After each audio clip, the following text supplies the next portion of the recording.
Look, we all make mistakes, and the best thing to do is own up for it. The last podcast, I said we should say we're probably going to win the league. I apologize. We are definitely going to win the league. This is the ArsenalVision Post-Match Podcast. My name is Elliot Smith. You can block me on Twitter, Yankee Gunner. Look, there are conclusions you should draw from preseason, and I said, after I think it was the Everton game, that one conclusion we could draw is that we're probably going to win the league.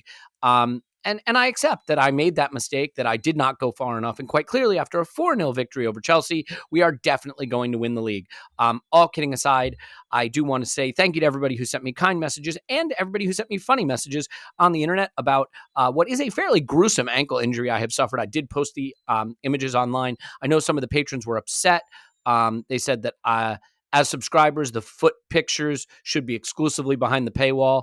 I get it, and I'm sorry, but I put them out there for free because, as I always say, I love everybody in the community, both patrons and non-patrons alike. So everybody got the foot pics. Some people have said that I've taken the mantle from James McNicholas as the person who gets injured and therefore brings on good things for the Arsenal, the voodoo doll for Arsenal. I am not prepared to take over that mantle. I do not accept that role. So no, I reject that. In any event, I hope everyone's doing well. Love you. If you're watching on YouTube, you see an image behind me of the suffering that I am enduring, the location I am in that I have to suffer through with this ankle injury. You may also hear seagulls in the background. That is not just me, the noises that I made as I was falling off the curb, although they are similar. Here with me now is Clive. You can find him on Twitter at ClivePFC. Hello, Clive. Hello.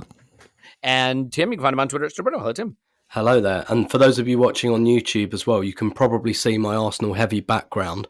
I've just got in the corner here like a scarf I bought at the 1993 Coca-Cola Cup final. And you can see I've got a space reserved above it for the Premier League champions 22-23 scarf.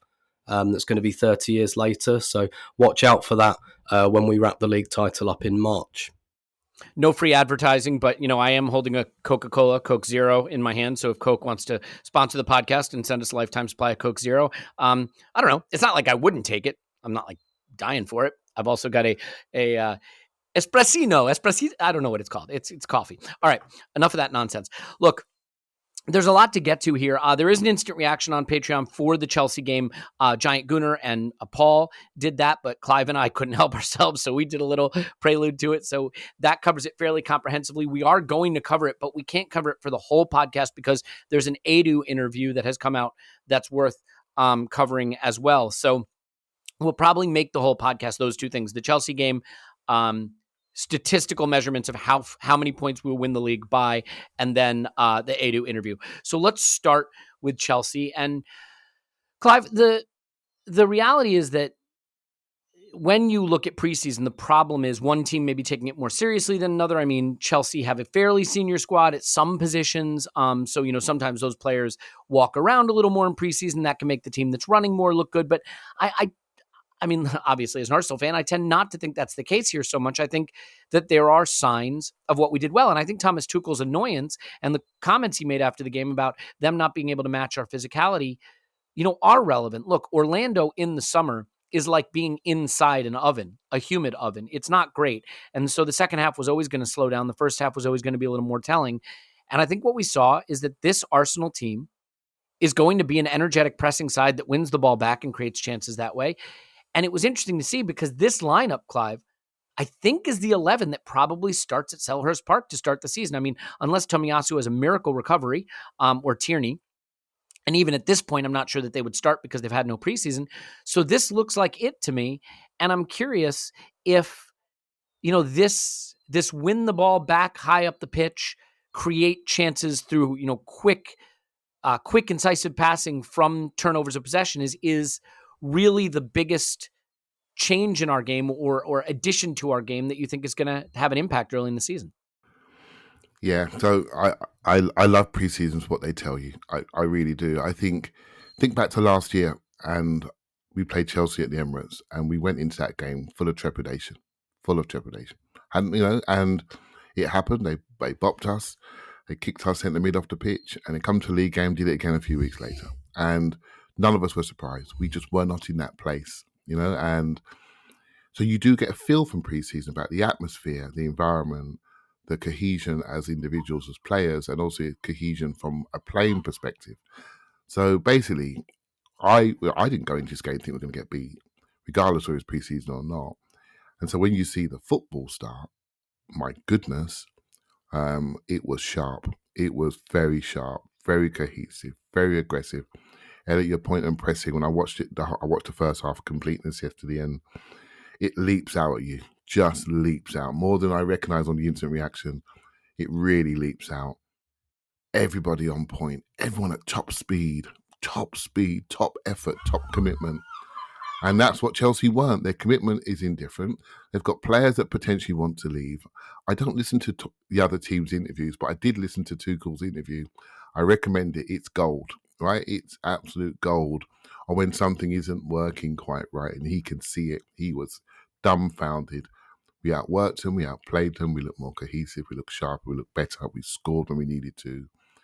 Everything, as an Arsenal fan who, much like you two, is not really a fan of Chelsea, what have done to our recent history with the 19 trophies in Abramovich's era and how they've basically taken our game within the English game. We beat them on occasion, but not like this, where we dominated them. And it feels to me, I don't want to say too much too early, but if I was to want to sign for one of the two clubs, maybe I'm looking at what Arsenal are doing versus what Chelsea have done. And I haven't felt that for a long time, not since Ashley Cole left. Do you know what I mean? That we potentially could be a nicer place to be than the place in West London. Yeah, well said. And Tim, since we're talking pressing, let's talk a little bit about the left-hand side, because I don't think it was like a sparkling, glittering debut for Zinchenko, but he also had literally never kicked a ball to any of these players, and he slots into a system that is fairly complex and looks very at home. I mean, we saw some of the stuff we saw in the scouting video, some challenges in isolation defensively, and I think Reece James is going to cause people problems one-on-one, for even the best defensive fullback, so you can forgive him a little bit of that, but he slotted in well. I think we also see why Martinelli is an important player for Arteta, and I know there are people that love him, like me, to be fair, people that have questions about him.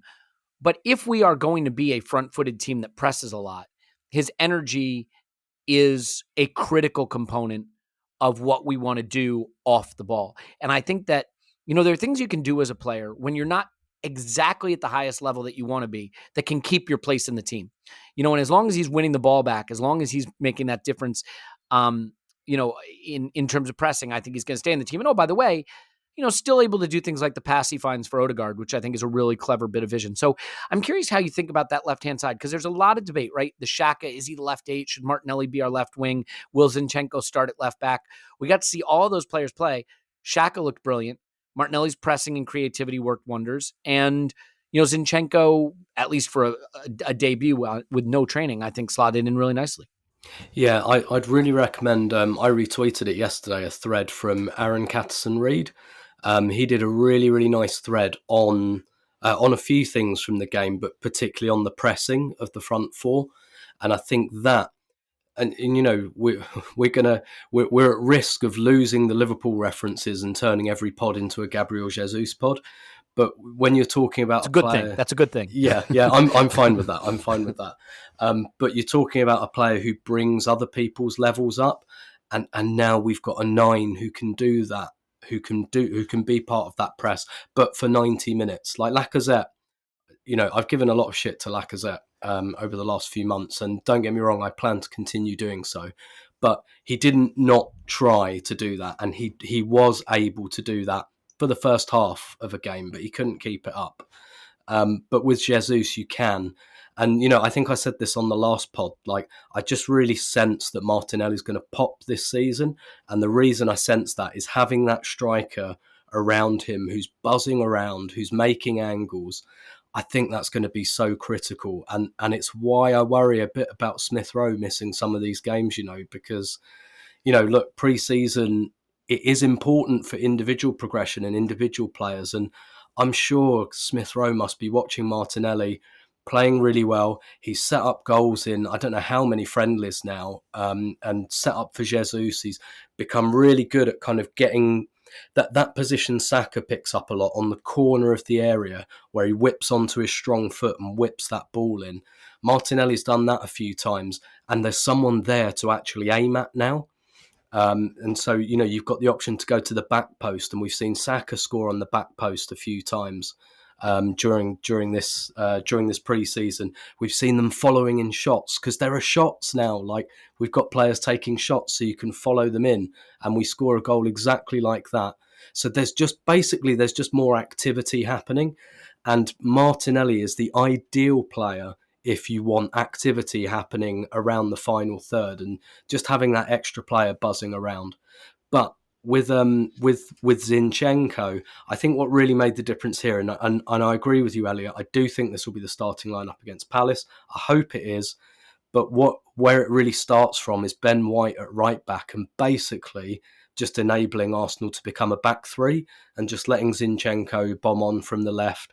That then means that Xhaka, not necessarily being the most offensively gifted left eight, doesn't matter as much, because he can fill that space that needs filling. And then you've got two players who can produce in the final third, like Zinchenko, like Martinelli, get them combining, get them in that area of the pitch. And you can just see the scheme from there. You can just see White shuffle across, back three, Zinchenko push right up, just like Tierney does. And then, Xhaka doesn't necessarily have to be a demon in the box. He can stay in that space where he's comfortable. And I just think, you're beginning to get more of these combinations that just suit players, basically. And yeah, I was really enthused by what I saw. Yeah, I think that's well said. And there's a lot of little things you can pick out from this game. I guess let's push the Gabriel Jesus thing back just a little bit further, because to your point, Tim, like, I feel like we're talking about him every game, and that is a great thing. And again, another sumptuous finish. But a little further back, we said this on the instant reaction, Clive, but we've had a couple of seasons wrecked because we didn't have the options we needed when certain players went down. Now, my feeling. Take care of your first 11, and the rest sorts itself out over time. And if you get a critical injury, sometimes there's no overcoming that, right? I mean, like when Liverpool lost Virgil van Dijk, for example. I mean, if City had to play a season without Kevin De Bruyne, they're still going to be good because of their depth, but they're not going to be as good. And so you can't always legislate for that sort of thing. But you look at the back line we put out today. We didn't have Tierney, but we had Zinchenko. We didn't have Tomiyasu, but we had Ben White. And critically, that meant that we were playing William Saliba at center back and not Rob Holding. With all due respect to Rob Holding, who we all, like as a guy, Saliba just has that extra level, and that extra level in particular on the ball. And I think when he passes the ball, you just see a difference. It's the tempo. It's the speed at which it arrives, the verticality in his passing. I mean, it's not that we don't have other center backs who pass, but there's something to be said for the pass leading to the next action, right? Where the player doesn't have to make a 3-touch turn to be able to face the defenders and figure out where he's going to go next. And I just love watching Saliba pass the ball. I don't think he was, super influential in this game, but I think we're getting another glimpse. There's also at least chatter that he's signed a new deal or about to sign a new deal. You have to raise your hand when you get things wrong. I never saw this resolving in a positive way for Arsenal. I will raise my hand and say I absolutely got it wrong, and thrilled to have gotten it wrong. It looks like we played this, correctly. Does that mean that there weren't difficult moments or moments where the player was dissatisfied? I think he would tell you there were. He did say that to the media, so I assume he wasn't lying. But he certainly seemed satisfied with the project, with the manager, with the situation at Arsenal now. It's not done. It looks like it might be done, and he certainly looks like he fits. And, I mean, unfortunately, due to fitness issues, he may be playing a lot right from the start of the season. So another glimpse of Saliba, Clive, and I'm curious how you see him slotting into this group. Yeah, well, he fits, doesn't he, straight away? And when your eyes flash to the screen, he has a level of composure and comfort that allows just everything to slow down. And Ben White has that too. If you notice how Ben White would hold the ball, he played centre back, and people pop to him, and then he pops through.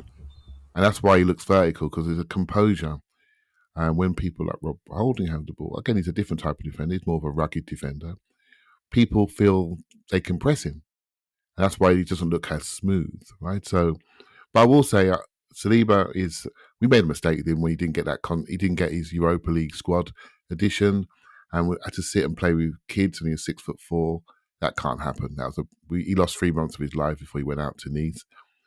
And I was worried at that stage, and then he had his Nice, and then he had his Marseille, and obviously he's gone bang, right? But what he gives, much like goalkeepers, centre-backs give you a feeling of comfort or not, right? And we all immediately feel comfortable.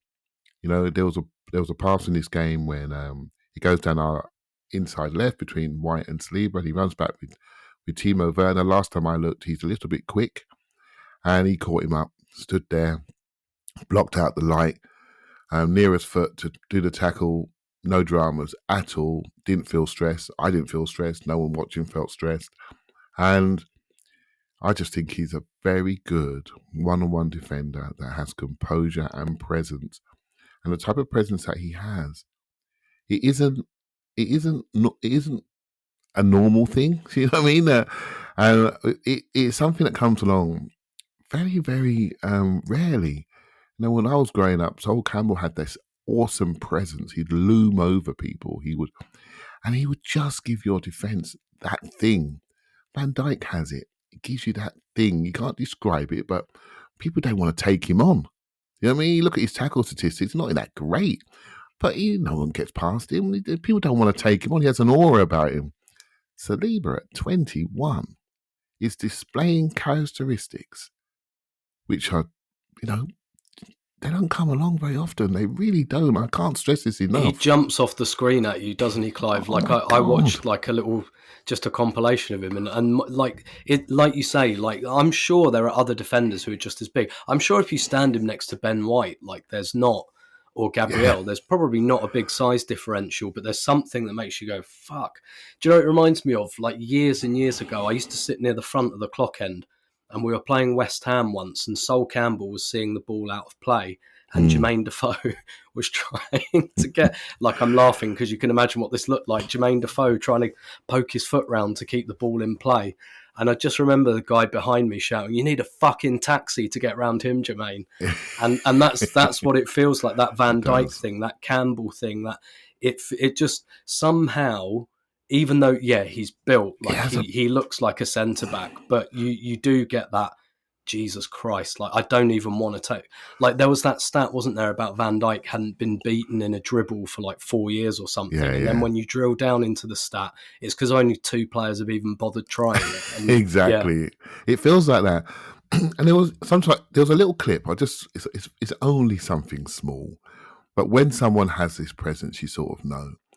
And Didier Deschamps welcomed Saliba into the French squad, and they showed the two of them meeting. And Deschamps looked at him like he was some sort of god. He just looked at him and went, wow. And I think, obviously, I've not seen him live yet. He has a wonderful presence and he has a wonderful presence amongst other elite super athletes. You know, and remember this, he's not a presence next to me. He has a presence in amongst a group of super elite athletes. And I'm so excited to see him. It's obviously it's a signing that the rest of the world are not really thinking or talking about because we haven't paid for him this summer. But to all Arsenal fans, we are beyond excited. And if him and Saka sign that contract, mate, get the bunting out, Tim. Get the bunting out. Yeah, can I just add on that? I can't remember. I would love it, please. It allows us to save the Gabriel Jesus stuff for a little later. Keep going. I'm losing. I'm on a lot of podcasts at the moment about a lot of different football, so I'm losing track of what I've said. So I can't remember if I said this already. But like, if we'd signed Saliba for 27 million from Marseille this summer, like it'd feel like the going rate, wouldn't it? It looks such a strange kind of. Not a strange signing, but it made you think, wow, that's quite a lot of money. I actually think that'd be a bargain. Yeah. Now you just think, that's probably the going rate for him. And just to draw another comparison for people who are watching the Women's Euros at the moment, French centre-half, French captain Wendy Renard, another one who, she's 6'1", and in the women's game there aren't many players who are 6'1", but another one you look at and just go, fucking hell, I'm not going to, I'm going to go for the other centre-back. Sorry about that. Can I just say one more thing, Elliot? Just one more last thing, I would love it if mate. You would. Yeah, I'm gonna go on mute, and when you guys are done today, let me know. Because sometimes you see something that get you excited, and I can remember the summer of 2003, and Arsenal played Rangers away. Tim will tell me if I'm right. Right, so Arsenal played Rangers away in a pre-season friendly, And it was I the was first there. time I was you, Craig, because Rangers is my other team, right? So I remember it. And basically, that was the first time I saw Sol Campbell and Kolo Touré together.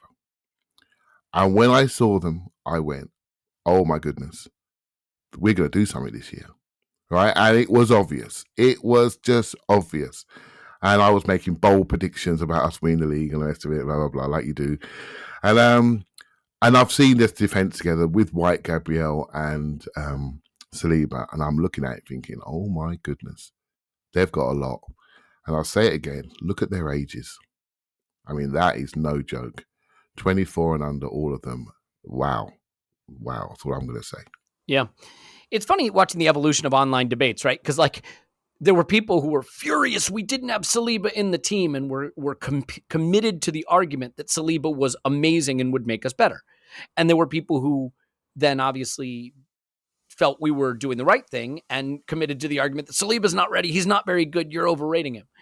And now it's funny watching everybody scramble to be like, Saliba is amazing, but actually you were wrong because we did the right thing not bringing him, right? All the arguments have to get updated, but we can always fall back to our original point somehow if we work hard enough, and that's the important thing. The good news is he makes Arsenal better. It looks like he's here to stay, and I think skill is important, obviously, but sometimes raw physical attributes can't be replaced. And Saliba has raw physical attributes that make him special. I mean, you look at the center back that Manchester United have signed.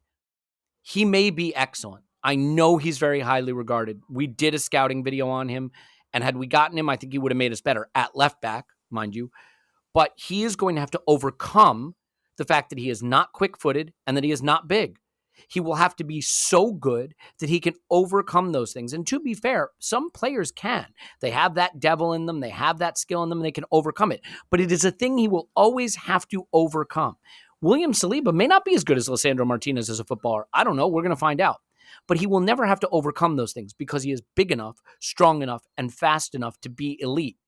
So I do think that when you're, especially with center back, less true at other positions, but at center back, if you're starting with those physical traits, you have an easier path to being a dominant player. The Kolo Tourés of the world, first of all, I think they need the right partner next to them. But he was quick. I mean, he was really, really, really quick, and that can make up for a lot of sins.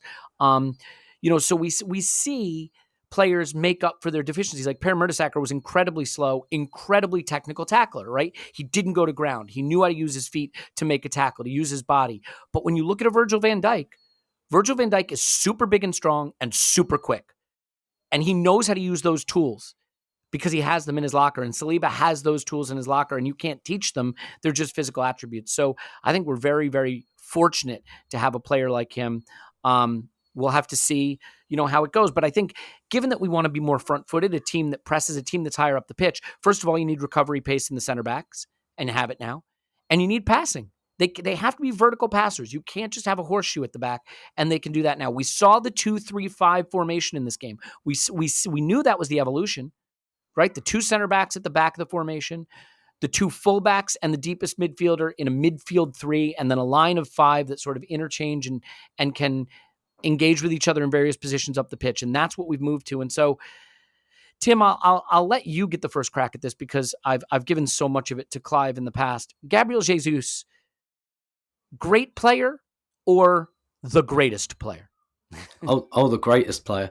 It's really funny, I did every Sunday we call my family in Brazil, well, my wife's family in Brazil, and my wife was out yesterday, so I did the call on my own with my daughter, which is slightly daunting because I then have to have the conversation unassisted in Portuguese, which is still not always entirely comfortable. But the first thing my brother-in-law said to me was like, Gabriel Jesus, and bang, conversation went from there. I didn't worry about the language after that. I got through it, and what was interesting was hearing from his perspective as a Brazil fan, no tie to Arsenal whatsoever, and he was saying, look, from my perspective, really, really happy that he's gone somewhere else and he's going to play centre forward because that's the position Brazil needs someone in, and all of that. So it was really interesting getting that like perspective from a fan of the Brazilian national team. It's like I'm so glad he's gone to like a good club where he's going to be the main man and lead the line and everything like that. But you saw that, and here's the thing, right? It's completely right that his finishing was not where it should have been at Man City.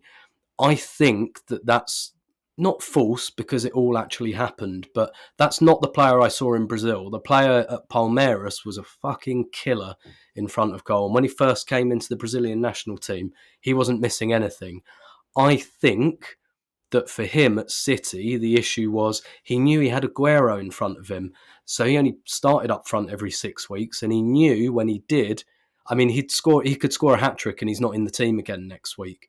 And I think that led to him snatching at chances, rushing at things, and, just not being entirely comfortable in that. I have to do something absolutely incredible even to get in the conversation here. And I don't think he's got that at Arsenal, really. We hope Nketiah will push him. And we're projecting a little bit there on Nketiah. But that finish we saw in this pre-season friendly against Chelsea. I know it's a friendly and all of that, but that just looked, maybe I'm reading too much into it, but that I didn't see that finish at City. I saw that finish for Brazil. I saw that finish for Palmeiras. I didn't see that at City. And I do think there is something as well about, sometimes players can play under Guardiola for too long, maybe, and maybe lose just a little bit of that kind of, because they become one of a number. And that's probably better for the team, but sometimes an individual can lose their edge a little bit in a kind of system like that. And I do think that happened to Jesus. He got he got peppified a little bit. And don't get me wrong, like Arteta obviously has a lot of the same principles as Guardiola anyway, but I do think that there is something to him flourishing here. And I don't know if this is a good segue or not, but Edu talks about this in the interview he did with James in The Athletic. He said that I spoke to Gabriel and he said, I'm signing you, but I don't want to sign the you from last season. I want to sign the Gabriel Jesus I saw before that. And I think that's what everyone's driving at here. Yeah, it's funny too, because there's always this competition for places improves everybody theory. And that can be true, but I don't think it is 100% true for 100% of the players. And like, I look at me, for example, I was always terrible at auditioning. I'm bad when I have to like prove that I can do it. Once I get the job or get the gig or get the role, and I can just be comfortable and know that, hey, there was faith put in me and now I can just go out and show what I got. That's when I think I excel, right? I often freeze up during like an audition, but do well during the performance. And, Gabriel Jesus may be in a position here where actually being the guy suits him, lets him show a little more of his arrogance, his confidence, right? When there's a guy behind you who's just as talented and just as ready to kill you and take your place and eat your lunch and replace you, maybe when you're in front of goal, you think, I'm not going to go for the chip finish here because my coach will think that's nonchalant. Maybe I'm not going to go for the extravagant flick. I need to keep it tidy. I need to keep it safe. I need to do the technical things that keep me in the game, right? I need to focus on my running. I need to focus on my defense. Gabriel Jesus is the star of this team now. And so he doesn't have to play that way. If he wants a rainbow flick, right? If he wants to do a chapeau or a chip the keeper, whatever he wants to do that's in his locker, he can pull it out. And maybe he will thrive because of that, because of the freedom for some of the flair in his game to be displayed. And look, this is armchair psychology. So maybe he always felt that freedom, even at City. It's not like he was bad at City, but your level can go up sometimes by feeling like you can show the your full arsenal, all the tools in your tool belt. And Clive, you said it on the instant reaction, but it's true. Like that finish, that sends a message. That's impudent. That's arrogant. That's I'm better than you. I'm going to embarrass you. And by the way, it's also efficient. It was the right finish, right? You got a big keeper who can spread wide. He's come out. He's closed the distance. So the only way around is over. And he goes over him. It's a lovely finish. And like, it's not the only thing he did in the game. He was obviously very influential again, but at the end of the day, it will be that stuff that makes this transfer a success, right?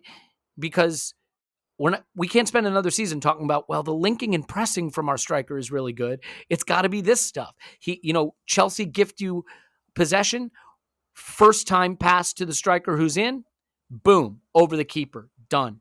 And that's what he's been brought in to do, and it looks like he is very, very ready to do it if preseason is any judge.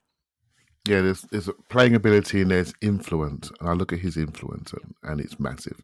Much like Saliba, he has a defensive influence and presence. And there was something, and Tim may have seen his quote, so I may be paraphrasing incorrectly, but there's some quote from his mother saying that basically she can see her son again playing with some joy, with a smile on his face again, and that's been lost a little bit. And I thought that was quite instructive.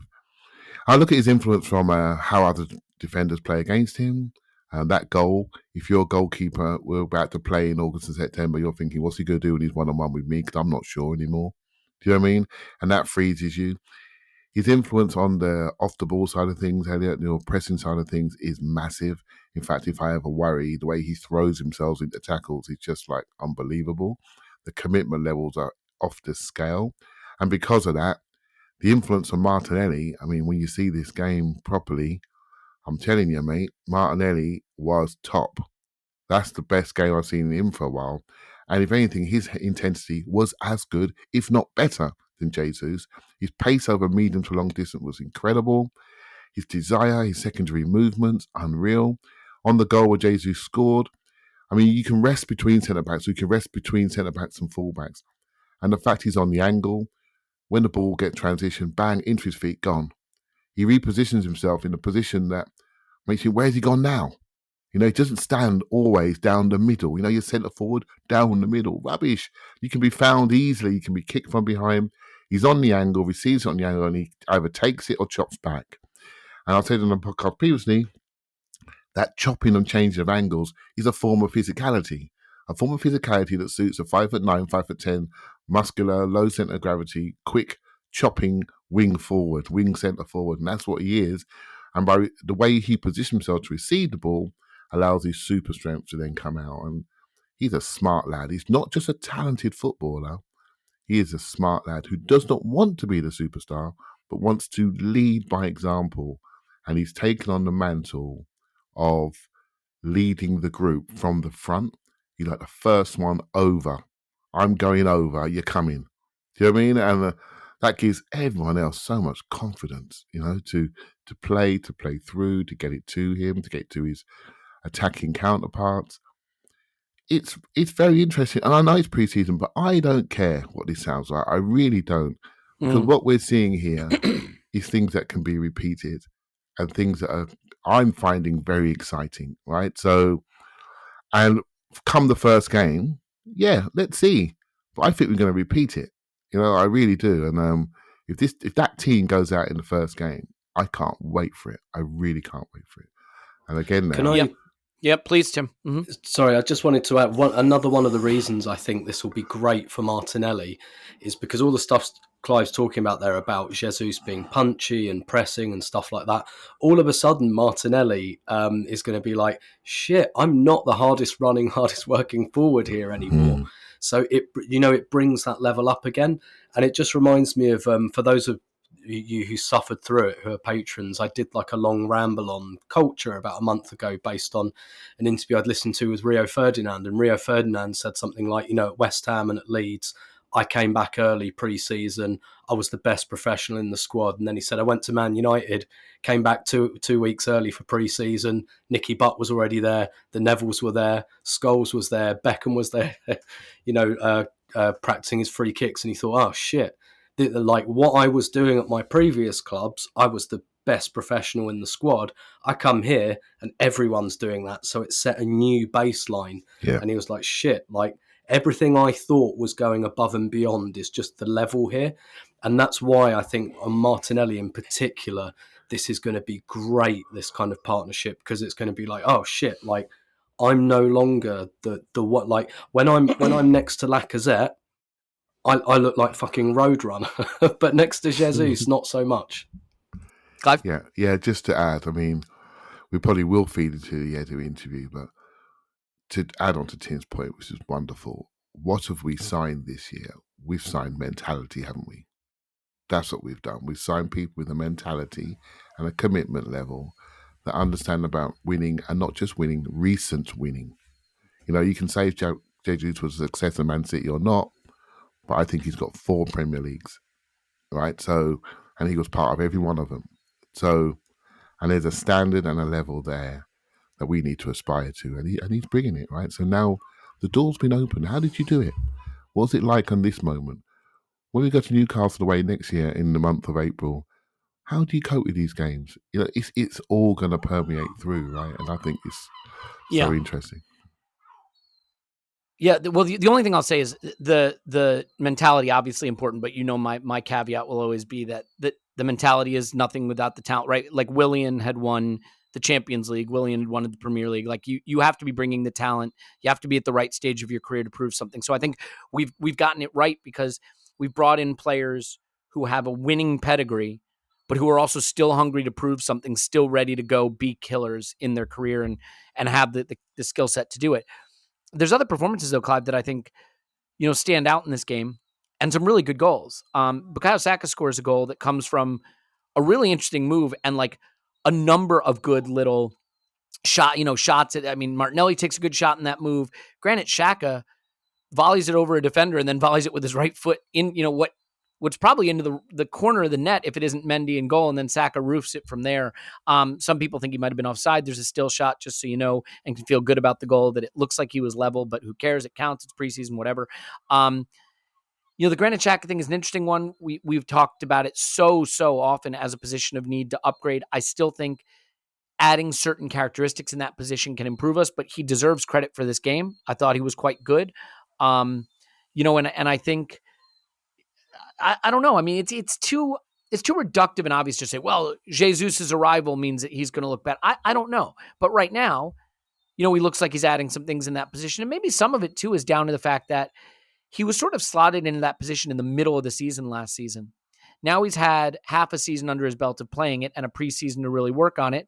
And, we may see him add a few features to his game playing there, given that he's had more time. But whether or not I think that's the solution there, and I think people sort of know that I'd still like to find another one. And to be fair, Mikel has talked about Smith Rowe and he's talked about Vieira. There's also rumors of additional transfer moves. But for the time being, he's the player in that position, and he's showing in preseason that he still has a lot to offer there. Yeah, one of the reasons why he's here is his mentality, right? His mentality is supposedly strong. And I'm not done with the talent and mentality thing yet, Elliot. I think if you look at, to quote Amy Lawrence, Arsenal are sometimes paralysed by opportunity. And we have to get over that hump. Because the last 2-3 years, we had some opportunities and we have gone cold at the critical moment. Villarreal 0-0 at home. Newcastle, Spurs, Brighton, Palace, Southampton. We've got talent. But if you haven't got the mentality to overcome those hurdles, it ain't going to work, right? They coexist, and we needed to add more mentality and talent. So for me, they coexist, and when we get over those hurdles, we'll see it. When Man City was losing to Villa last game of the season at home in front of the whole nation, Liverpool about to steal their title. Talent helped, but mentality helped too. I think it's something that's really a miss for us. And the reason why, you said some wonderful things on the interaction all the other day about Xhaka, and sometimes the comfort of having somebody there when it's getting scary. You know what? Crystal Palace away, pick Granit Xhaka because we need him. I think if we have more mentality monsters around, then maybe the talent discussion will come up a little bit more, and we will say, has he got the right talent, rather than we need his mentality for this day, for this young group. And I think the development. So in other words, can I just sort of restate that? Like, so basically you're saying, like, if we have a team of players where we really trust that they have the right mindset, the right mentality, the character for the big moments, then taking a Xhaka, for example, out of the team doesn't feel as risky because you have that structure of others have character in the team. Yeah. That others have that mentality, have that character. So we're building Ben White. We're just learning about Saliba. We're just building Gabriel. Hopefully will sign a new contract, right? We know we're learning about Tomiyasu. He's still 21, 22. You know, Ramsdale flickered towards the end of last season, started to throw a couple in, right? He needed a rest. So they've got character, they've got something, but it's not built yet. So until it's built, until the roof's on, we need a Granit Xhaka. But the more people like Zinchenko that comes along, the more people like Jesus that come along, Saka's looking and thinking, I want some of this. And Gabriel Jesus, as Tim's already said, is literally about to come out of the gun, right, and just go, right? So I still feel there's one or two more to add, but I want to get to the point where we don't feel what you said the other day, that we have to pick a name through comfort. But at the moment, we're still building this group. We're still young. We've lost Lacazette. If anything, we've got younger. If you look at our average age, we've probably got younger. You know, Pablo Marie goes. You know, we might be younger than last year as a whole. You know, and so yeah, I think this is a really interesting scenario. But it will happen, right? We haven't got to stress about it. It will happen when the moment's right. Yeah. It will be forced by injury or forced by something. It will happen, but the team has to be ready to accept when Granit Xhaka's and those types need to step away. They have to be ready to take on that mentality burden as well. Yeah, that's well said. And before we finish with this game, Tim, there's a couple of goals in here that I think are significant only because they're players that I really have my eye on for this coming season. One is Odegaard and one is Sambi Lokonga. Obviously, I have our eye on them for different reasons. Odegaard, because I think there is another level his game can and needs to go up. And it's principally adding goal scoring threat, being an active part of getting in the box and scoring goals. And then Sambi, because I think we sort of forgot him a little. We came in as a central midfielder in a double pivot, played okay, had a couple of nightmares in big games, in particular at Anfield, which, let's face it, anyone can have a nightmare there, in the second half in particular. And we sort of lost him. And it looks like now he's being thought of as more of that role that Xhaka's playing, that left eight, not so much heir apparent to Partey as heir apparent to maybe a Xhaka, along with other possible players there that we've mentioned. And I have my eye on him because I think a lot of people have written him off based on just sort of falling out of the squad in the second half of last season, or maybe not looking as confident as he could. But I think it's too soon. So these are two goals that are relevant to me because they're two players I'm looking at. Let's start with the Odegaard one. That is the run we want him to make and the finish we want him to make. He cuts across the back line. He goes around the center backs. There is going to be, I think, a freedom in that front five this season to swap positions and move around. Martinelli finds him, and it's a very instinctive finish to the far corner. I think we need Odegaard to do more of this. And so seeing him do that is a nice early indication that maybe that message is being received. Yeah, 100%. And the first thing to say is that is absolutely his responsibility. Yep. And again, like I feel more comfortable being expectant and maybe a little harsh with the players who I think are super talented. Odegaard's one of them. I think he showed us that last season. I think he had a really, really strong season last season, but there's more. And, we need to find it. And I'm certain he knows that. And that scoring goals piece, that's a big part of it. Again, not to return to a theme, I think that's going to be easier for him to do with a centre forward that moves. But also not just that, but, Lacazette, one of the reasons Lacazette wasn't really suited to that number 9 piece is because he doesn't attack the 6-yard box. He wants to attack the penalty spot. He wants to be in that second line, not the first line. Jesus wants to be in the first line. Like, his goals are typically close range, 6-yard box stuff. And that means that you can have the secondary run to the penalty spot. And that's where we've seen Odegaard score from before. And that's where he scores from roughly in this game. And again, that's just easier to do when you've got a more fluid attack. But as well as that, even given that, we should have seen more from him in front of goal last season. But, the signs are cautiously good at the moment. He scored against Everton last game of last season from a similar angle, scores in this game. Obviously, we need to see it more. That's not going to do. And let's face it, the Everton game at the end of last season, as a plane flies over my head, that was basically a pre-season friendly as well. So, we need to see this, in other competitive games, definitely. The Sambi piece, I'm really, really interested in. I heard Arteta talk about this, and he said, we're trying to find the role that's more comfortable for him. And I mean, in a way, it would be much better for him in terms of a pathway into the team if he could be that party backup. but that's a bit of a unicorn role, and particularly for a young player. Like, even Partey wasn't playing that role at Atletico Madrid. He's playing it now because he's like 28, 29 years old. And he's another one, by the way, who we talk about. We talk about Gabriel Jesus being like a leader of this team. Partey wasn't like the leader at Atleti, but he's come to Arsenal, and it's like, right, this midfield is built around you now. You're not one of a number. You're the main guy. That's a very difficult role for anyone to take, let alone a young developing player. I do think the left 8 is better for Sambi. There is a bit more traffic there, though. But I do think his qualities are more suited in terms of carrying and things like that. And this is, again, this is only one goal in a pre-season friendly when we're already 3-0 up. So I'm not going to over-index it. But if he can attack that back post and, pick up a couple of goals a season doing that, fantastic. But really what I'd look for from him for this role, when you're a young player trying to plot your path into a team, I mean, don't get me wrong, most of it is about where's there a space, but also it's about what are the qualities I have that are not already in this team. And that's how Iwobi got so many games for Arsenal. Iwobi wasn't elite. He just had things that other players didn't. And that can be very, very critical in terms of getting a young player in. And if I was Sambi, that's what I would be concentrating on. I'd be saying, okay, I'm probably the best ball carrier in this midfield rotation. So I need to go for that, and I need to show that I can really bring that to the team. It is interesting because you then suddenly look at a group where like Xhaka can play there, Sambi can play there. If we want different qualities, Smith Rowe and Vieira can play there. Bukayo Saka can play there. Who no one can play is the Partey role other than Thomas Partey. And like, again, there are injuries, there are absences that if they hit you, you can't replace them. You shouldn't worry about it because ultimately there are single points of failure in even the best teams. If Real Madrid don't have Karim Benzema, they don't win the Champions League. Hell, they probably don't even win La Liga. So I think it's okay to have those issues, but as we develop more and more of our central midfielders to be 8s, we don't have any central midfielders, Clive.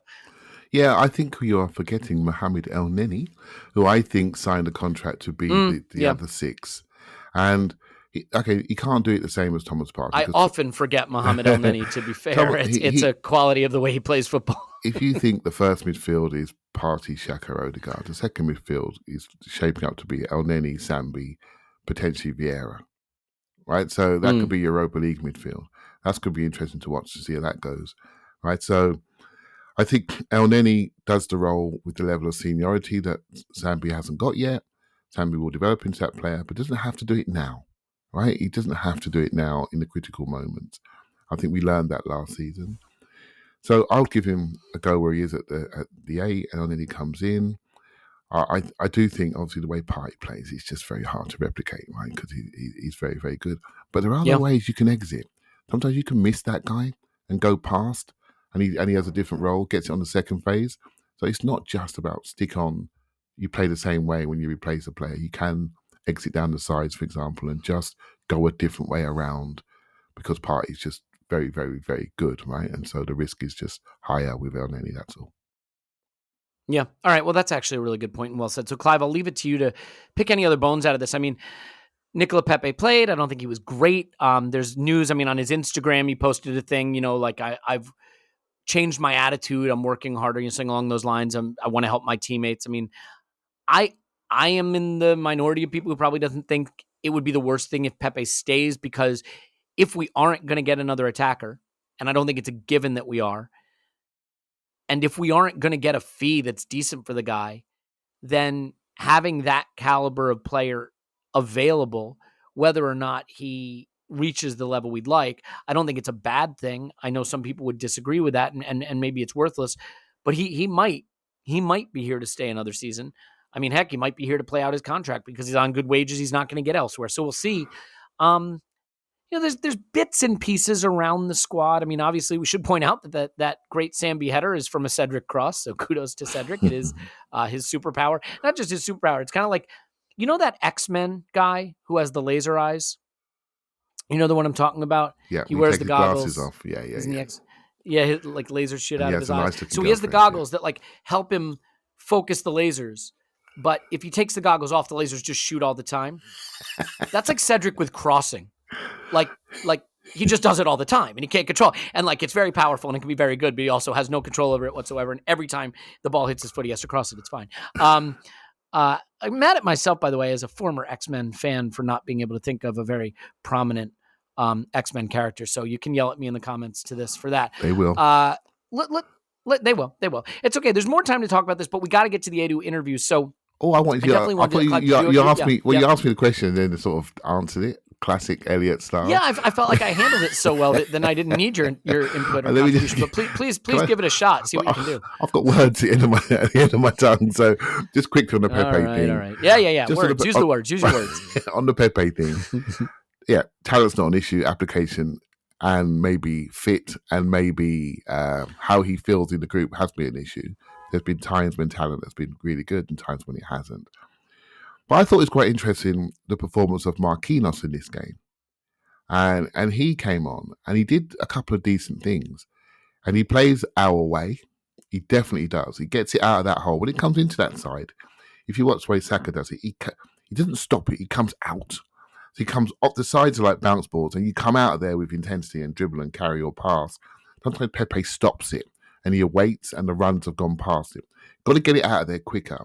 Marquinhos does it. He also posts up very well. There was one clip where he protected the ball and Odegaard came over and high-fived him. And I just thought, has he done enough this pre-season for Arsenal to say, you know what, I'm keeping Pepe around for another year to allow this kid to cook quietly in the background and they share some minutes in some of these games rather than loan him. And Pepe provides a level of air cover and care for this young player that potentially could be something in about a year's time rather than send him out. Just a thought process, given what we read on Pepe's Instagram. Nothing short, just a thought I had this morning. Yeah. No, it's a good one. Cyclops is the character. So there you go. Well, look, I mean, there's some more that may be added to the squad. There's some more that may be trimmed off of the squad. We're going to have to find that out, but I think it's also fair and obvious to say that there's something that should be trimmed off you, and it's the hair around your privates. Just needs to go. If you've got an issue down there, if you have a grooming situation, there's a couple of things. You can just let it grow. And like, if that's your look and that's what you want to do, you can. I think that's going to make it hard. Like for me to wear my Speedo bathing suit at the beach, can't have that. And just generally in the summer, I think unpleasant. You know, can you imagine those Arsenal players trying to run around in Orlando in the summer if they weren't shorn in that area? So, you know, I think you need to do that. We know you need to do that. And we know that the way you do that is with the Lawnmower 4.0 from Manscaped. Look, if you are grooming right now and you're not using the Lawnmower 4.0, odds are you are using some razor that has been in your shower for ages, or you're using some other tool that isn't purpose-built. You've probably developed some kind of unpleasant rash or hurt yourself down there, and I don't want to judge, you know, your situation, but there's no need to do that. You can use promo code ArsenalVision and save 20% off at manscaped.com and get worldwide free shipping. And here's what you can get. You can get the Performance Package 4.0. The Performance Package 4.0 gets the Lawnmower 4.0, which we've talked about at length as the purpose-built product for grooming, below-the-waist grooming in particular, but all over grooming. It's got ceramic blades and skin-safe technology and LED light, long battery life, and it works wet, dry, even has a induction charging cradle, which is great. So that's great. You're also going to get things like the Weed Whacker for nose and ear hair. I am at the official age of nose and ear hair trimming, so that's very, very important. Deodorants and tonics and toners for the downstairs area, which actually are quite nice and do make that area a lot better, I think. You're also going to get 2 free gifts, the Shed travel bag and the absolute great chafing-reducing Manscaped boxers. So go for it. Do it now. Get this stuff at manscaped.com. Use promo code ArsenalVision. Get 20% off and free shipping. That's 20% off and free shipping. Do it now. Okay, I got to read this part. It says this is required. It's time to level up from the Amazon to the Amadong. Like I said, I don't want to read it. It says must read. You know, I'll have that debate offline. Now, once you are all groomed to perfection, you are ready to groom your business. And the way you groom your business is by finding the right talent. And the way you find the right talent is with Indeed, the hiring platform where you attract, interview, and hire all in one place. Instead of spending hours on multiple job sites searching for candidates with the right skills, Indeed's a powerful hiring partner that can help you do it all. And look, if you've been on the other sites, and I'm not going to mention them, they stink. you're constantly posting, you're constantly checking. You don't really know if the company's interested in you, if you're interested in them. The companies don't know if they're finding the right talent, and they're paying regardless. With Indeed, it's the only job site where you only pay for applications that meet your must-have requirements. It is a really tricky talent market. To be fair, it's a good time to be looking for a job, not a great time to be hiring, because it's hard. It's hard to find the right talent because there's a lot of jobs that are snapping people up. And one way you can find the right talent is by interviewing virtually and making life a lot easier. So with Indeed's virtual interviews, you can save time. You can message, schedule, interview top talent seamlessly all in one place. Makes it easy to connect with your applicants. No need to install anything extra. Works right from your browser. And after using it, most employers said it saved them days of hiring time, according to Indeed data. So join the 3 million businesses, more than 3 million businesses worldwide that use Indeed to hire great talent fast. Here's what you can do. Sign up for Indeed now and get a $75 credit towards your first sponsored job. Plus, earn up to $500 extra in sponsored job credits with Indeed's virtual interviews. Visit Indeed.com/Blue Wire to learn more. Claim your credits at Indeed.com/Blue Wire. Indeed.com/Blue Wire. Terms and conditions apply. Need to hire. You need Indeed, Clive. Is that enough of that? Indeed. Well done. Okay. We could do another hour just on the Chelsea game because it's preseason and it's that important, as Tim would let you know. But we got to do at least some time on the Edu interview. There are a lot of places you can read it. I happen to read a very long one by James McNicholas in The Athletic. A lot of very candid quotes. Tim, let's start high level and just your thoughts on the interview overall. I mean, let's be clear. He's pitching the project and he's pitching the job he's doing, defending his record and talking about the future. But there's a lot of candid stuff in here. So at a very high level, how do you view the interview and the sort of attitude that he expresses and ideas that he shares? Because I thought he was at least reasonably candid. Yeah, he was quite candid. And, a lot of it's stuff we've talked about on this podcast for the last 2 years and that I think a lot of people have worked out anyway, like selling old players who aren't performing is not easy and a bad position to be in. And the kind of impression I got from the interview was that his kind of pitch, and obviously it's very pitchy, because he's like a suit now, and I don't say that like in a derogatory way, but that's Edu did like a lot of time at like actual corporate organizations outside of football, because he wanted to learn how to do this stuff before he joined Brazil, and so. A lot of it's in that kind of realm. But the impression I got was that some of his messaging was like, look, this should be the last summer where we're really, where we've got like a garage sale on, like a boot sale of players that we're trying to shift. And from now on, it should get easier because the level comes up, the age comes down. Look at the thing I find really interesting is that it looks like the most attractive player Arsenal have up for sale is Nuno Tavares, because he's 22 and because there's some raw material. So he might not be the right player for us, but he looks like he's easier to move on. Guendouzi was easier to move on. Mavropanos was easier to move on. You can move these players fairly easily. And so if, for example, Sambi Lokonga doesn't make it, that doesn't look to me like it would be a difficult sale to do. There are some things I guess I take issue with. So some of the stuff he was candid about was like, he talked about the characters. And he said, like, look, when I came into this role, there were too many players who were just, he said very candidly, Arsenal, London, nice house, nice lifestyle, big salary, difficult to move. And I think we know who he was talking about in there.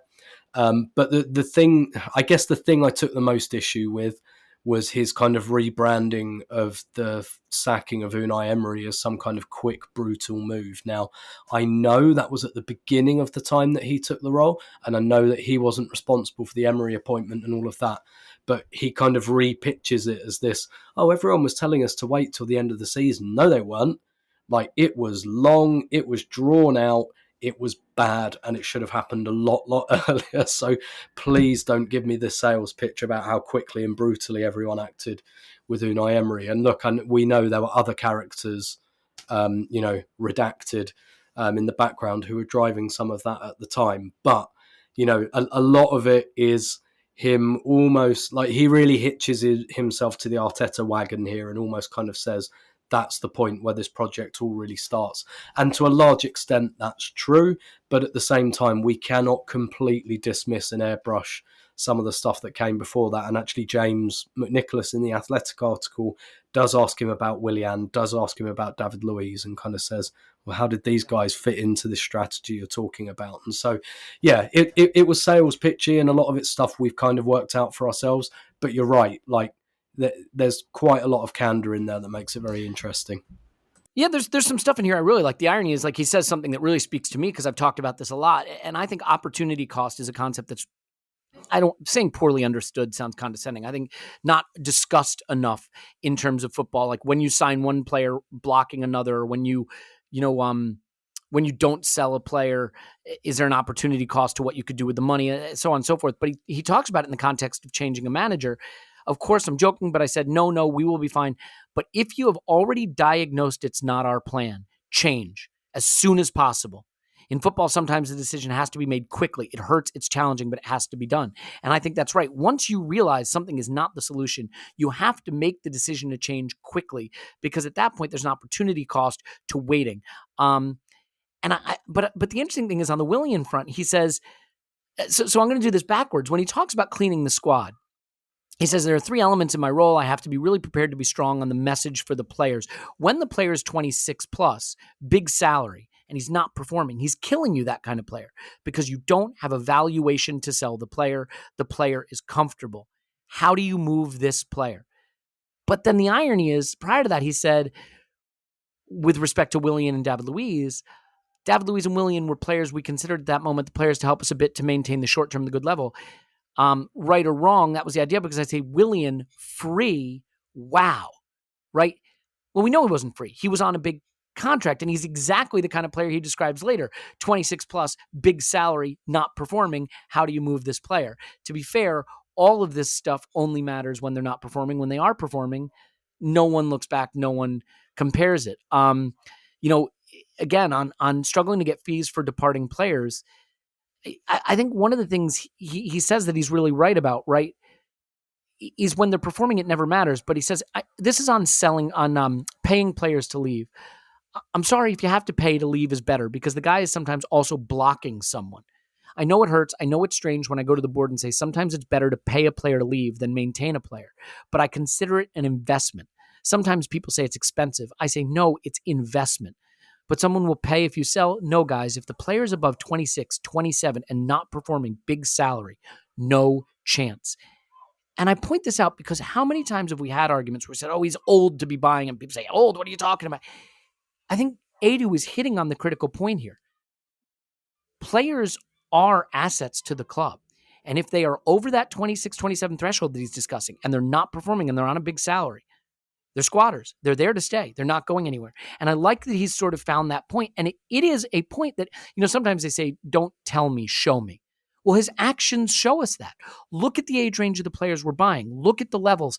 Even if we're paying expensive fees and giving big wages to guys like Jesus, or we're taking, more of a punt on a guy like Vieira, the ranges are 22, 23, 24, 25. The ranges are pre-prime. The ranges are ready to burst. And that's why, to Tim's point, a player like Nuno Tavares, who has some flaws in his game, has enough positive attributes, is young, isn't on a huge wage, can still move. So there's a lot in there. Clive, that's the thing that I really liked hearing about, was his philosophy behind squad building. And I like hearing his understanding of opportunity cost and, where the value is, because that's really what he's principally responsible for. I'm curious if that's a big component of what you picked up on, or if there was something more that spoke to you.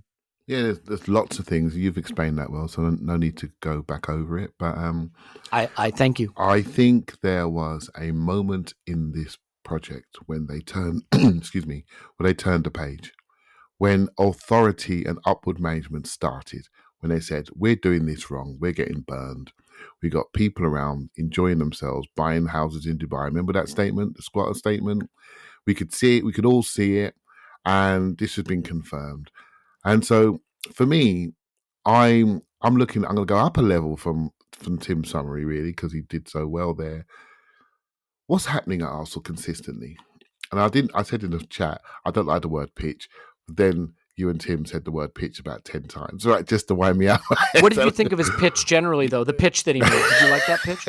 I don't like the word pitch. I prefer the word transparency, right? So what's happening at the moment? We got an Amazon documentary coming out, transparency. We got a Hale End documentary coming out, transparency. We have this coming out about the project, transparency. We've empowered the manager, signed to a new contract, so he's now the most important person in the room, which means we can attract the players we want to attract. Transparency about the model, transparency about what we're doing, transparency about how we're playing. And that means you can attract people again. Back to one of my first quotes when I first joined this podcast. You need to be the place where people want to be.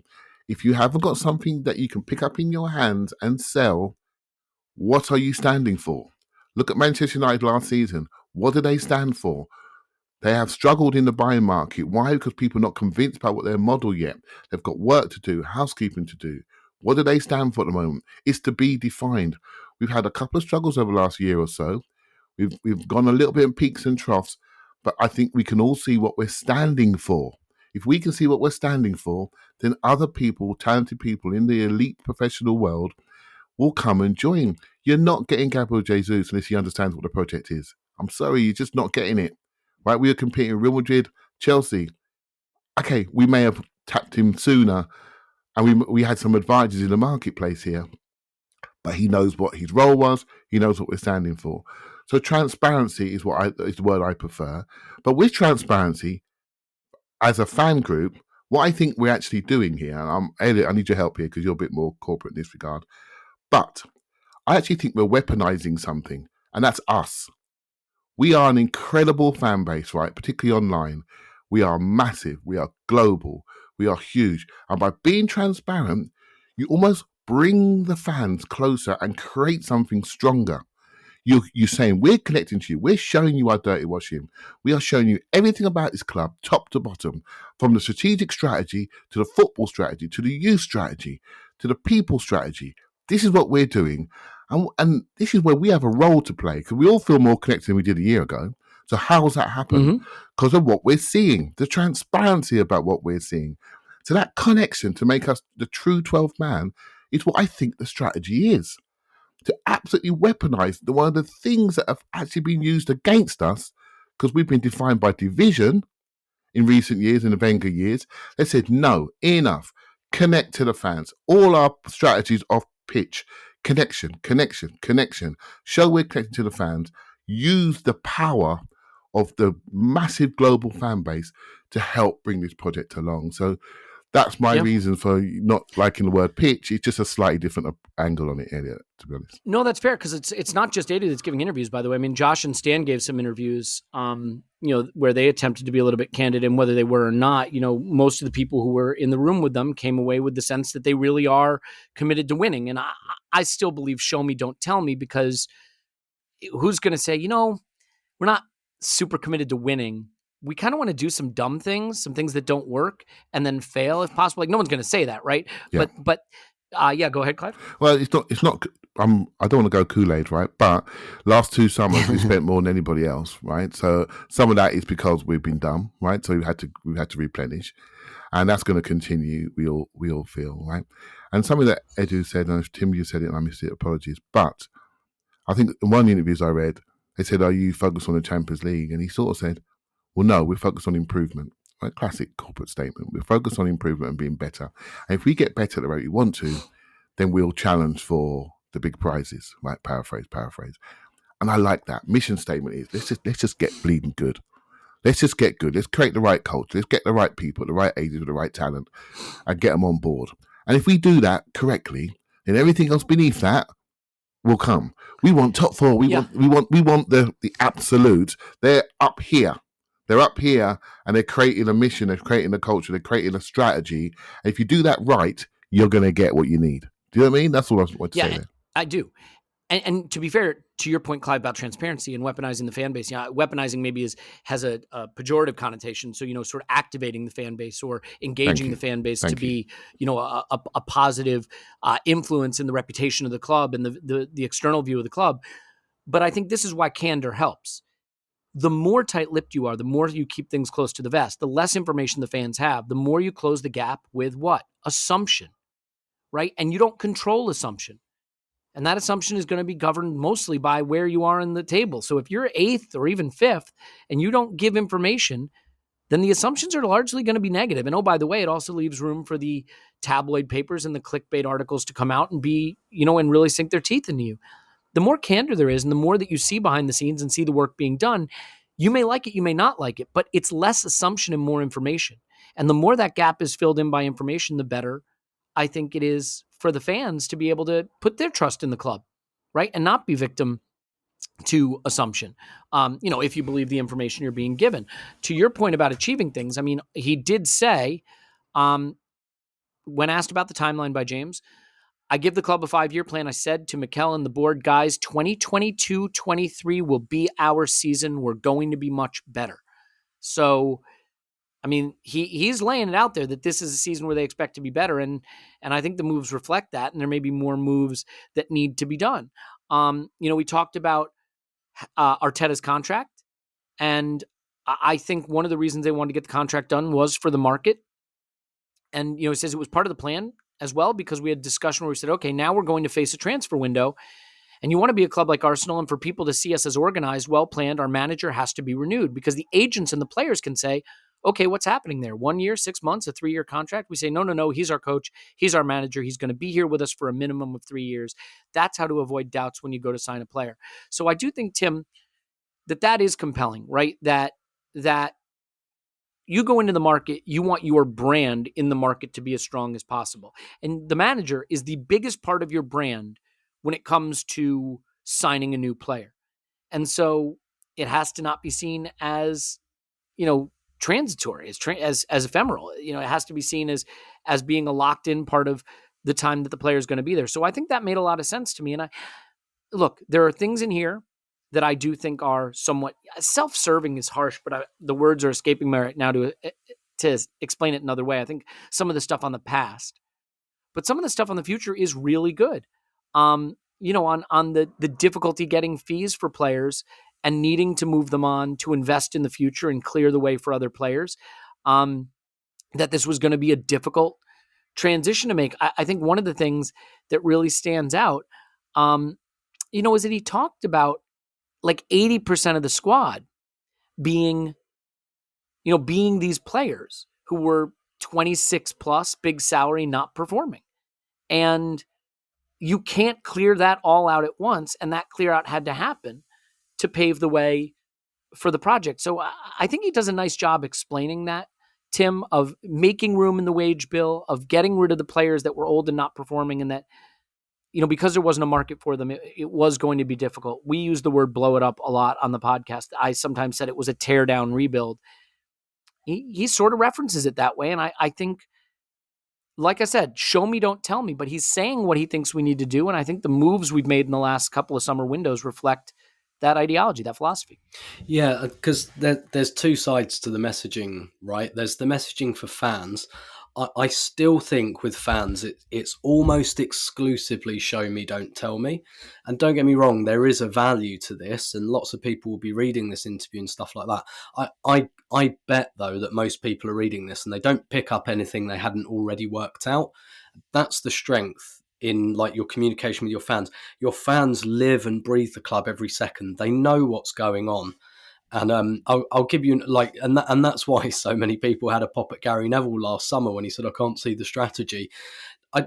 Forgive me, I might be wrong about this. I don't think anyone said at Arsenal last summer, this is who we're signing and why we're doing it. It was just so obvious. Like everyone was under 24. It's really obvious what we were doing. I don't remember. Maybe they did, and it was just so obvious that I forgot. But I don't think anyone sat the fans down and said, "Right, what we're doing here." By the way, it's just so obvious. And I'll give you like two really strong examples of this. How your fans give you branding. Right, a club doesn't brand itself for its fans. The fans brands the club. I was going through some old DVDs, not those types of DVDs. Yesterday, and the 2003-2004 season review DVD is called The Untouchables. It's not called The Invincibles because obviously they did it right after we'd won the league that year. If they could have that time back, they'd call it The Invincibles, right? No one called them The Untouchables. So, but who gave that name to the team? The fans gave that name to the team. The club didn't. The club tried to brand the team in a different way, but the fans didn't want that. They wanted the term Invincibles. That's an interesting point. You know, by the way, they didn't call it World War One for decades later. Yeah. World War One. Yeah, you know, because there had to be a second. Anyway, it's a bad joke. Exactly. But sorry, but also, like, you look at stuff like the term "gooners," right? That comes from the fans. The club never. In fact, the club ignored that for years because it had hooligan connotations, which it no longer has, and now they take it on. So your fans, Project Youth, nobody, absolutely fucking nobody from Arsenal called it Project Youth. No one did. The fans called it that. We branded it. So a lot of this stuff, you know, the fans pick up themselves because we're not stupid and because we live and breathe the club every second. The other side of the messaging is for the players, though. And that's where I think this is really interesting. Edu talks a lot in this about talking to players families. He has an anecdote about going to Borussia Dortmund and talking to a player who only wanted to know about the money in the contract, and so he walked away. And look, there might be a lot of detail missing from that. That might just mean that they didn't make an acceptable wage offer and the player said, no, it might not have been about the project at all. But when he talks about getting Arteta on the contract, I think we can deduce from that he's talking probably about Gabriel Jesus in particular. And it's, you know, look, we signed 2 former Man City players this summer who've worked with Mikel Arteta, and they were clearly keen to work with him again. And that, you know, from an Arsenal fan perspective, that has to be a positive thing, right? That there are these 2 guys who wanted to come and work for him again. And so I think when Edu talks in the interview about, you know, you've got to have the manager tied to the project and all of this, I mean, I don't know how important that was to Fabio Vieira, for example, or Marquinhos or Matt Turner. Maybe it was, I don't know. Zinchenko, we kind of know, was second on the list, but nevertheless, it was a transfer we were able to do quickly and we put ourselves in a position to do. So I do think there is a side, you know, other players don't live and breathe every second of this project and aren't analysing it. So there is something about the messaging to play. Like, I couldn't tell you what, I don't know, Atletico Madrid's current like strategy is or whatever. So if I was a player and I went to meet Atletico Madrid, they'd have to sit me down and tell me. So I think there is a side to this about the communication with the players, and what Edu said about his conversations with Gabriel Jesus and his family was really interesting. And by the way, Clive talked about something his mum said. Gabriel Jesus' mum is very, very important. They're incredibly close. That telephone celebration he does, that's based on a song in Brazil, and it's the phrase is "Alô mãe," which means "Hello Mum," and that celebration is a direct tribute to his mother, because she's so important to him. So talking to Gabriel Jesus, like talking to any player's family, is very, very important. But talking to if Gabriel Jesus' mum is happy, we're onto something good. Okay. So I do think that's the other interesting side of it that perhaps we don't think about very much. Like when Edu pitches up somewhere and talks to this about people who aren't living and breathing Arsenal every second, that's more important. The fans will get it. And, you know, just to wrap this up, like when, you know, before kickoff and stuff, and they're playing The Angel by Lewis Dunford in Orlando and Baltimore, and all these fans are singing it, you know, that's great. And like, honestly, like, well done to the club for like trying to pick that up and run with it. But where did that come from? Came from the fans. Totally organic kind of online sensation. And the club did the right thing in that they saw, okay, the fans are interested in this, so let's try and elevate it. It's not the Wonder of You where they've just randomly picked a song and gone, there you go. Maybe you can make that into an anthem. It came from the fans, and that's very important as well. Well, and maybe what they've realized a little bit is it's so silly because you can engage the fans who love the club and will want to take the most charitable view if given the opportunity, who want to feel close to the club. You can engage them, you can talk to them, you can talk directly to them, you can engage with them on social media, you can engage with them in live events, you can engage with them through fan content, whatever, or you can cozy up to 3 tabloid journalists and hope they'll be nice to you with their headlines. You know what I mean? And I feel like for decades, that was it. Like, and again, this is no offense to journalists who do play an important role in the way media is done, and their job is not to be a mouthpiece of the club. Their job is to report the information, you know, hopefully accurately. But it's the point that if I'm the club and I want the most charitable view of what I'm doing, engage with the fans directly because they are invested in loving you and believing you. Clive? Yeah, I remember about a year or so ago, The Athletic, James, Amy, and I think David wrote a big article on Arsenal and what we were trying to do or something. I can't remember the exact, but it was all about the Cronkies. It was top to bottom. And I remember listening to James on Andrew's podcast saying, we got a lot of stick for that. And because they thought it was a bit of a puff piece, right? And I just looked at it as information, right? So I wonder what the reaction will be to this article. And I think it's going to be better. And the reason why, when it comes down to it, get a good football team on the pitch, right? If you've got a good football team on the pitch, then what they say upstairs has a different connotation, right? So we were eulogizing over a pre-season friendly and our £27 million centre-back who hasn't kicked a competitive ball for us yet after 3 years. And we're okay with it now because potentially he could sign, potentially he's a much better player, potentially we can see the strategy. Good players allow your message, your corporate message to be received appropriately. One of my big things at this moment in time is we have these things happening around transparency and documentaries coming our way and articles coming our way. And I'm hoping for a level of maturity as we receive it. Because if we are mature about it and the football goes alongside, I know I'm stealing Arteta's words here, but this could really go bang. I spoke to a mate yesterday about I'm going to the Emirates Cup game. He said, I couldn't get a ticket. I couldn't get a ticket for the game, for 12:30 kickoff for a Saturday friendly. I couldn't get a ticket. It's like, crikey, what's going on here? You know, people are not dumb. They're not dumb. I've got my calendar settings set up again for when the tickets come available because I want to be there a bit more because you feel different, you know? And so, yeah, I think we are really going to be, and thanks for correcting my words, Elliot, we're going to be engaged in a slightly different way. And I think we have got a massive role to play as fans to really getting us over the line where we want to get to. I really believe that. Yeah. And I mean, look, all of this could be replaced by just saying everybody's happy when you're winning and have good players and everybody's miserable when you're not. And like, if Edu puts this interview out 2 summers ago, you know, if you know, we're having this conversation, like we're probably portraying it in a different way. But what's good is that what he's saying he understands in the interview, what he's saying needs to happen in the interview is borne out by what we are seeing in the behavior. Again, I thought he was least compelling when he was trying to explain away mistakes of the past. That felt the most self-serving to me. But when he was explaining the project of the future, where we're going, what he's trying now, those ideas sync up with what I see and are most compelling to me. And that's what I care about because we know what happened in the past. I'm concerned about what's going to happen in the future. And the philosophy that he's stated syncs up for me with what I see happening and in a positive way. And it does sound like the owners are bought into it and they're showing that in the only way they really can, which is with their checkbook.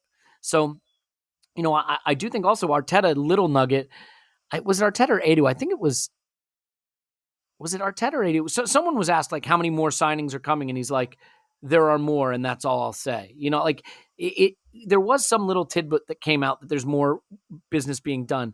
I get the sense that whether we like the owners or don't like the owners, like Edu, like Arteta, whatever you want to say, that there is an ambition about getting better right now that feels more urgent than maybe it did in the past. And that could be related to changing football. That could be related to changing economic situations, changing asset values. Maybe we could do a whole podcast on why, but the ambition level seems to be a little more elevated now.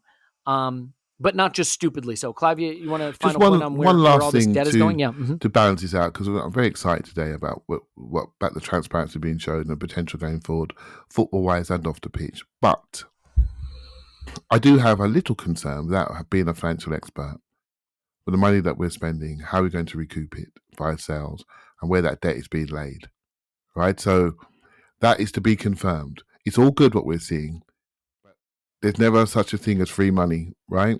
And if it is free money, there's something dodgy with it. So there is the other side to this. As we breathe, as we get excited, there always needs to be a balancing, you know? So let's see what happens going forward, right? And We may have to lose a player we love, or we may have to, there's gonna be a balancing somewhere, mate. It's just the nature of the beast, right?